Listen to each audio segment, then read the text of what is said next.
अस्सलाम वालेकुम दोस्तों, मेरा यूट्यूब चैनल पे पाया अली हसन हार्डवेयर इंजीनियर जी मुकम्मल तुहानू दी डिटेल दसी है सारा कुछ जिवें अस तैयार की ट्राली 12 प्लेटा वाली किताब वाली ट्राली है फैसलाबाद रहनी है।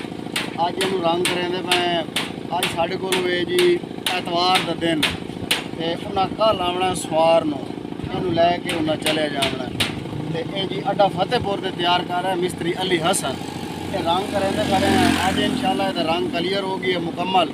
उन्हें दी लिखाई करनी है, लिखाई करके उस तो बाद उन्हें कल आना सवार अज एतवार सवार आना इनू लैके जाना। चल वे मुकम्मल फ्रेम विखा सारा विखा दे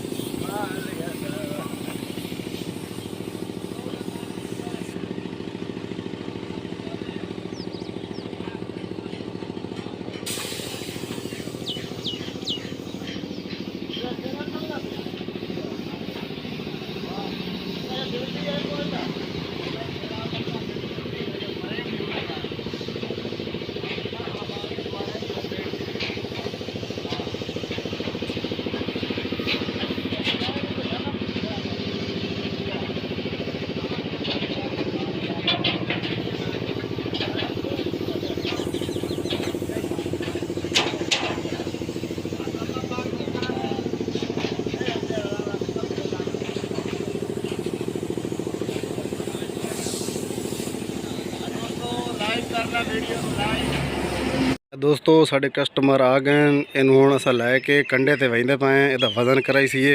वज़न करा के फिर तुहानू दसे सीए अपने व्यूवर नू कितना वज़न होगी। ए वेख लो जी ये साढ़े कस्टमर खले ये तुहानू विखा देने ए वेख लो जी ये साढ़े कस्टमर खले असी लैके जा रहे हैं। चल भाई शाबाश शाबाश। दोस्तों 12 प्लेटा वाला किताब 16 ट्राली फ्रेम तैयार किया साढ़े कस्टमर आ गए इहदा हुण वज़न कराना है कंडे ते। ए वेख लो ये कंडा है पिया ये उत्ते वज़न कराइने। चल भाई रश्का चेक का मूवमेंट ला रश्का हटा शाबाश। इहदा वज़न कराने उस तो बाद अपने व्यूवर नाल शेयर करे सी बेहतरीन मुकम्मल तैयार की है। 15,000 माने च मुकाई हुई आई। इहदा वज़न कराने जेड़े पैसे बनसे वो भी तुहानू दसे सी। दोस्तों कंडे ते 16 ट्राली किताब वाली दोस्तों कंडे ते ट्राली आ गई है ऑलरेडी होने दा वज़न करेने फिर व्यूअर नाल शेयर करे। दोस्तों 21 मन ते 10 किलो वज़न होया 15,000 मन का वज़न का हिसाब दिता है ते ये जी तैयार हो गई है मुकम्मल। हुण ट्राली लैके जा रहे हैं दुकान ते फिर इनू खोल के ते हुंडाई ते लगना है असां।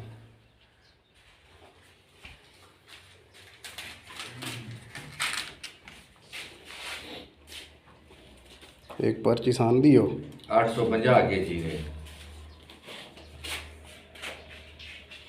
हिसाब मोड़ कर लो। ये कर लिया आओ फिर दूसरा वेख लो दोस्तों वजन हो गई है।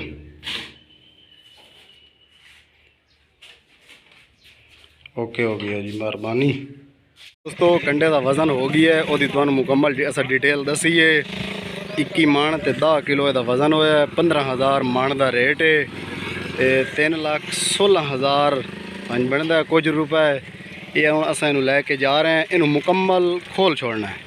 यदि एक चीज़ खोल छोड़नी है ये बाजू रेलिंग सब कुछ मुकम्मल हुंडाई आई खली है वो अस इनू लड़ना है। ए वेख लो जी ये जा रहे हैं अस हम। दोस्तों ये बाजू जोड़े हैं पे ये अस ला लैन वो पीछे 4 बाजू लै गए हुण रीलिंग ला रहे हैं। ए वेख लो जी ये मसदा है पिया ये मसदा खल है ए तुहाडे सामने ये वेखो जी इस ते अस लडावनी है इनू ये साढ़े कस्टमर खले ए वेखो जी इन्ना लैके जानी है इन्ना बनवाइए। है वेखो जी बाकी जोड़ा तुहानू पिछली वीडियो च भी दसिया ये अस जैक सिस्टम लाया है। वेखो तले ये उत्ते इनू सपोर्ट देंदा है इत्ते इहदा बैलेंस भी है। वेख लो वाइब्रेट करेंदा है इनू इत्थे टाइट कर दे भी है ये नाल बिल्कुल फिटिंग हो गई है। इहदा बैलेंस नहीं खराब होंदा वाइब्रेट नहीं करेंदा ये इत्थे टाइट हो गई बिल्कुल ये रीलिंग सपोर्ट देंदा है।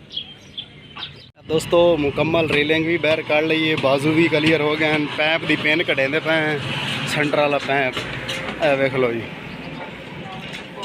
ਇਹ ਪਿੰਨ ਕਢਾਉਂਦੇ ਪਏ ਇਹ ਪਿੰਨ ਕੱਢ ਕੇ ਫਿਰ ਇਹ ਪੈਪ ਲੱਗ ਹੋ ਗਈ ਸੀ ਇਹਨੂੰ ਵੀ ਲਾੜ ਦੀ ਸਾਂ ਉੱਤੇ ਇਹ ਡਾਲਾ ਆ ਰਿਹਾ ਇਹ बैक हो गए ये मुकम्मल खोल रहा है ए लाया नट काबले ए खोलो तला ही सियाल नट काबले लैके आ चाबियाँ लैके आ शाबाश मेंटला ए देख लो दोस्तों अड्डे फतेहपुर से तैयार की है मिस्त्री अली हसन फैसलाबाद जा रही है दोस्तों मुकम्मल वो पैप भी खुल गई है मुकम्मल ट्राली खुल गई है इधर हूँ जो हिस्सा खुलेंदे पे ए देखो नट काबले तो खोल रहे हैं 4 सूत्र वाले लगे हुए हैं इधे भी लगे हुए हैं ये खुलेंदे पे उस तो बाद ये जड़ा टी पैप है ये बैर करनी कढ़ के उस तो बाद ये हुंडाई आई खली ये असा लोड करना है वेख लो ये पैप भी साइड से होया भी है बिल्कुल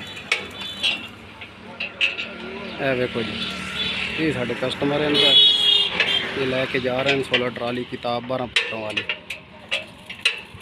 जी फैसलाबाद बहना ना अड्डा फतेहपुर तो लैके जाना तहसील अहमदपुर से हाल जिला जाना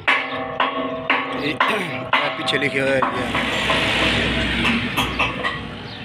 शाबाश शाबाश मेट लाओ दोस्तों सामान जो मुकम्मल डाले च लड़ी गई है बिल्कुल सारा क्लियर हो गया है बिल्कुल तैयार हो गई है मुकम्मल तैयार शुदा किया रंग किया जो कस्टमर हैं उन्हें तो वजन किया वो भी तो दसे उन्हें लाड छोड़े मुकम्मल ये लैके जा रहे हैं दोस्तों फ्रेम मुकम्मल लड़ी गई है बिल्कुल ए हाँ गड्डी जा रही है लैके फैसलाबाद ए वेखो जी ये लैके जा रहे हैं